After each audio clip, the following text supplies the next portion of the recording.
특검법 처리나 헌법재판소 재판관 임명처럼 법리 해석과 정치적 견해가 충돌하는 현안을 현명하게 처리하기 위해서는 무엇보다 여야가 머리를 맞대야 합니다.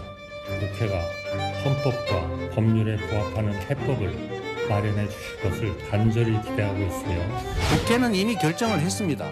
결국은 국민의힘이 시키는 대로 국민의힘의 입장에 맞춰서 국정을 운영하겠다라고 선언한 것 아닙니까? 또 다른 헌정 질서 문란, 국헌 문란 행위로 독립적인 내란 행위라고 생각이 됩니다. 반드시 책임을 물어야 되겠습니다. 민주당의 한덕수 대통령 권한대행에 대한 탄핵 소추가 이제 초읽기에 들어갔습니다. 민주당은 헌법재판관 임명을 거듭 촉구하고 있는데요. 한덕수 권한대행에 대한 압박이 더욱 거세지고 있는 겁니다.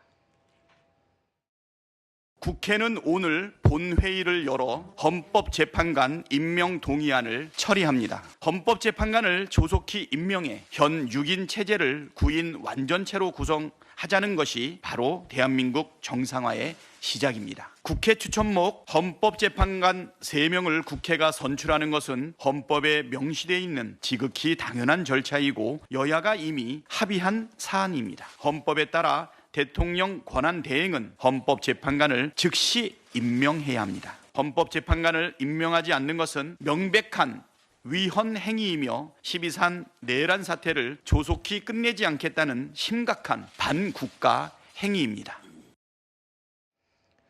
이재명 대표는 얼마 전에 이런 얘기를 했었죠. 국정 안정을 위해서 총리 탄핵은 하지 않겠다. 하지만 어떻게 하는지 두고 보면서 결정을 하겠다라는 취지로 발언을 한 적이 있었는데 민주당이요, 이 헌법재판관 임명을 하느냐 마느냐 이 여부를 한덕수 권한대행을 탄핵하느냐 마느냐의 1차적인 판단 기준으로 삼겠다는 겁니다. 그 구체적인 시간표도 짰습니다. 한마디로 최후 통첩을 발표한 건데요. 자, 오늘까지라고 합니다. 오늘까지 결정을 하지 않으면 결국에는 총리에 대한, 그러니까 대통령 권한대행에 대한 탄핵을 추진하겠다. 이렇게 되면 지금 대통령 권한대행을 탄핵하는 초유의 사태가 현실로 지금 코앞에 다가온 겁니다. 자, 민주당에서는 권한대행에 대한 탄핵이 현실화될 가능성을 전제로 그 후임자까지 거론하고 있는 상황입니다. 최상목 부총리는 어찌됐든 현재까지 나와 있는 본인의 태도는 국무회의에서 비상계엄에 대해서 가장 강하게 반대한 사람, 그리고 가장 먼저 일찍 국무회의장을 뛰쳐나온 사람 이렇게 표현되고, 지금 국정 공백 상태에서 적극적으로 국무회의에 임하는 것, 이런 등등으로 봐서는 한덕수 대행보다는 좀 낫지 않은가요? 우리 정부 조직법상 국무총리 다음에 권한대행은 경제부총리예요. 그 사람을 좋고 나쁘고를 평가할 이유가 없어요. 예. 순서가 그렇게 돼 있어요. 자, 그러니까 제가 잠깐 말씀을 드렸지만 일단 탄핵이 야당, 특히 민주당 입장에서 보면 일종의 만능키 같은 역할을 하는 게 아닌가 이런 생각이 드네요. 국회의 의석수가 그렇죠. 현 정부 들어서 28번인가 탄핵이 있었던 것으로 아는데 현 정부가 지금까지 한 28개월 조금 넘었습니다. 그러니까 월별로 한 명씩 탄핵이 이루어졌다고 해도 과언이 아닌 상황인데, 지금 한덕수 대통령 권한대행에 대한 탄핵 추진은 그야말로 현 정부의 무정부화를 만들어서 국정을 이만큼 제대로 운영하지 못하고 있으니 다음번 정권은 본인들이 가져가겠다, 이렇게 생각하고 있는 것 같아요. 그런데 지금 본인들이 갖고 있는 한덕수 국무총리에 대한 탄핵, 거의 생사여탈권을 가지고 있다고 해도 과언이 아닐 것 같은데, 이렇게 무리한 탄핵 공세가 그러면 장기적으로 민주당에게도 도움이 되겠느냐? 이 부분에 대해서는 민주당 내에서도 이미 여러 우려의 목소리들이 나오고 있는 거잖아요. 이게 결국 우리나라가 잘 되려면 어떻게 가야 하는가에 대한 근본적인 고민을 민주당이 해야 하는 시점이라고 생각합니다. 탄핵에 대한 이유가 합당하다면 탄핵을 하면 되고 아니면 안 하면 되는 거지. 민주당이 정해놓은 어떤 조건을 두고 이걸 하면 탄핵을 안 하고 이거 시킨 대로 안 하면 탄핵 안 하겠다. 이것도 탄핵의 취지에 좀 안 맞는 거 아닌가요? 일단 한덕수 권한대행이 말한 것처럼 여야가 합의해오라 이런 말씀하셨잖아요. 네.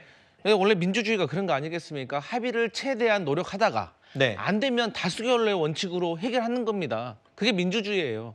그래서 극단적인 소수가 다수를 지배하는 일이 없어야 되는데 국민의힘에서는 민주당이 한 달에 한 번씩 탄핵했다라고 말씀하시는데 그렇게 따진다고 하면 민주당 입장에서는 대통령께서도 한 달에 한 번씩 거부권을 행사했다 이렇게 네. 말씀드릴 수밖에 없고 결국에는 이 한덕수 권한대행이 국무총리 시절에 저희가 봤을 때는 계엄 관련해가지고 피의자 신분이고 혐의가 있습니다. 그럼에도 불구하고 저희가 결단을 내린 거 아니겠습니까? 이 혼란스러운 전국을 해결하기 위해서. 네. 그런데 한덕수 국무총리께서 계속해서 민심을 어긋나는 그런 행동을 하신다고 하면 저희는 어쩔 수 없이 이 탄핵 네. 카드를 뺄 수밖에 없는 것입니다.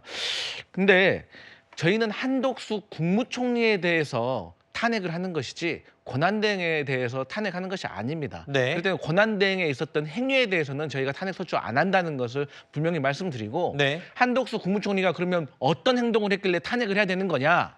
총리 시절에 두 가지가 있습니다. 사실 본인은 계엄 전 2시간 전에 이 계엄 사태에 대해서 인지를 했거든요. 그러면 폭로를 하고 사퇴 기자회견을 했었어야죠. 그리고 더 많은 국무위원을 모아가지고 대통령에게 반대를 건의하려고 했다. 본인이 정말로 계엄이 잘못됐다고 생각을 하신다면 네. 대통령에게 반대 건의를 할 게 아니라 국무회의 소집을 안 해가지고 절차적 정당성을 훼손시켜서 비상계엄을 막았어야 됐었다. 그래서 저희는 네. 국무총리 시절에 이 계엄과 관련된 것에 대해서 알겠습니다. 탄핵을 하는 것이다. 이런 말씀 드립니다. 지금 흘러가는 분위기로 봐서는 탄핵이 현실화할 가능성이 굉장히 높은 상황입니다. 그러다 보니까 민주당 내에서도 이런 얘기도 나오고 있어요. 지금 한덕수 권한대행보다는 말하자면 탄핵될 경우엔 그 다음 순번이 또 권한대행을 맡게 되지 않습니까? 그 사람이 이제 최상목 부총리예요. 그래서 민주당 내부에서는 차라리 최상목 부총리가 낫겠다라는 말이 나왔다는데 그러면 최상목 부총리는 한 총리보다 말을 더 잘 들을 것 같다라는 그런 뜻인 건가요? 그러니까 이제 아무래도 이 계엄을 선포하는 데 있어서 굉장히 반대했다라고 알려지는 인물이다 보니까 네. 그래도 민심과 좀 뜻을 같이 하지 않겠냐 이런 생각을 하시는 것 같아요. 근데 이게 어떤 민주당 내부의 다수의 의견이냐 이렇게 보기는 좀 어려운 것이 민주당 내부에서도 그렇게 생각하는 게 좀 아니란 것 아니냐라는 이야기도 있고 네. 지금 상황에서는 어쨌든 한덕수 권한대행 체제 하에서 최대한 빠르게 헌법재판관 임명부터 마무리를 지어야 된다. 이런 입장들이 의원들 내부에 꽤 있는 것으로 알고 있습니다. 그렇기 때문에 지금 상황에서 뭐 최상목 부총리가 만능이다, 만능키다 이렇게 보기는 어려울 것 같고요. 다만 지금처럼 한덕수 권한대행이 사실은 이 야권에서 걸었던 일말의 기대에도 못 미치는 행보를 보여주고 있다 보니까 탄핵은 불가피하다라는 여론이 확산이 되고 있는 것이고 네. 그에 맞춰서 그렇다면 대안으로 최상목 부총리가 뭐 법상으로 봤을 때 바로 이제 승계를 받는 거지 않습니까? 네. 그런 상황들을 고려해 봤을 때 나쁘지 않은 카드가 될 수도 있다라는 얘기가 흘러나오고 있는 거죠. 네. 나쁘지 않은 카드다. 그게 곧 말하면 아까 그 말 아닌가요? 한덕수 총리보다는 좀 더 민주당이 원하는 쪽의 결론으로 끌고 갈 수 있는 인물이다. 뭐 이렇게 평가하는 것 같아요. 그러니까 이제 민주당은 지금 섭정을 하는 거죠. 섭정을 하는데 그 섭정 대상자가 말을 안 들으면 그 섭정 했던 권한 부여를 걷어들이는 겁니다.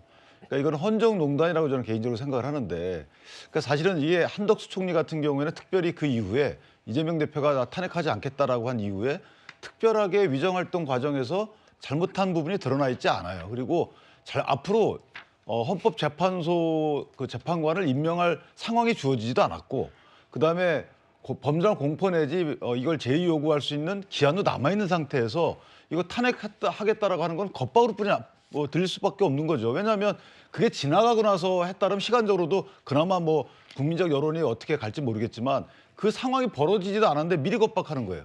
그러니까 이런 부분들은 어찌 보면 헌정 내지 국정을 농단하겠다는 것뿐이 안 들려서 네. 글쎄요, 이재명 대표가 말씀하신 것처럼 지금 그 외국과의 여러 가지 그 외교 관계도 좀 정상화되고 있는 상황이기 때문에 네. 이런 전반적인 국정을 안정화시킨다는 이재명 대표의 목적에 부합하려면 네. 탄핵 운운을 하지 않는 것이 맞겠다라고 생각합니다. 네.